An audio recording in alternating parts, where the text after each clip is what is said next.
Present continuous tense, এটা হচ্ছে number 2 tense.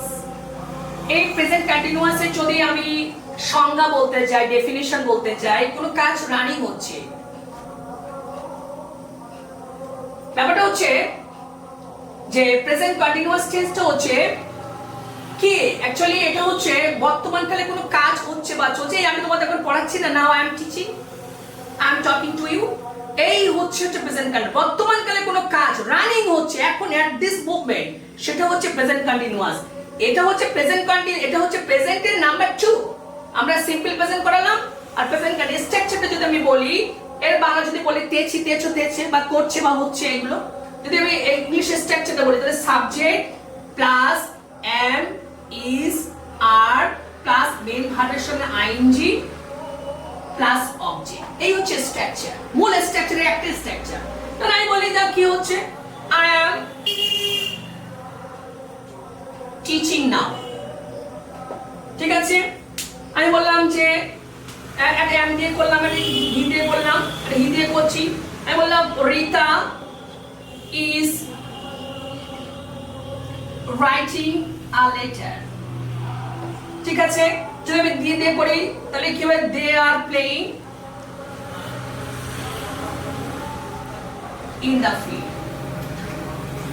তাহলে এটা কন্টিনিউয়াস টেন্স, দেখেছো সবটা।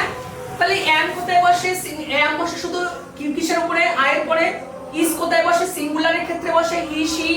আর দে কোথায় বসে, ইউ উই দে, প্লুরালের ক্ষেত্রে বসে। তাহলে এটা তোমরা বুঝতে পেরেছো।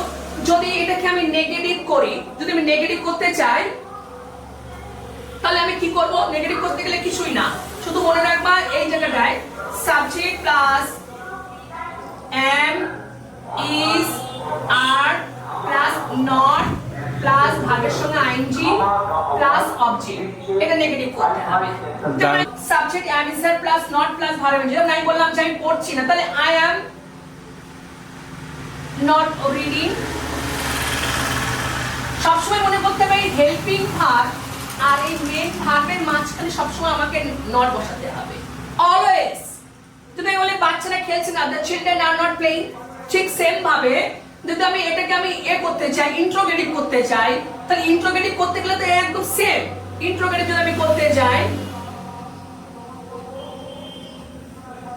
সেন্টেন্স করতে গেলে কি করতে হবে, সব সময় তোমাকে মনে রাখতে হবে অক্সিলারি বা হেল্পিং ভার্ব, যেটা আমি আগে আনতে, তখন আমার আনতে হবে কি, এম ইজ আর প্লাস কি করতে হবে, সাবজেক্ট প্লাস ভার্বের সঙ্গে আইএনজি প্লাস অবজেক্ট। যদি আমি ডব্লিউএস কোশ্চেন করি তাহলে এর আগে শুধু আমার ডব্লিউএস দিতে হবে। যদি আমি বলি যে তুমি কি করছো, তাহলে what are you doing now.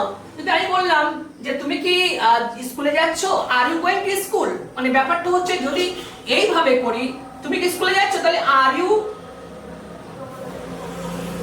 Going to school, going to school, তুমি কি স্কুলে যাচ্ছো। আমি বলি যে তুমি কোথা থেকে আসছো, যদি আমি একটা প্রশ্ন করি ডব্লিউএস, তাহলে কিন্তু হবে এখানে আবার ওরকম, কোথা থেকে, where are you coming from, ঠিক আছে। তাহলে আমরা কি করলাম যে এটা হচ্ছে স্ট্রাকচার, নেগেটিভ করলাম এবং অলসো ইন্ট্রোগেটিভ, টোটালটাই কিন্তু কমপ্লিট করতে হবে। স্পোকেনে বলো আর একাডেমিতে বলো, সবটাই কিন্তু।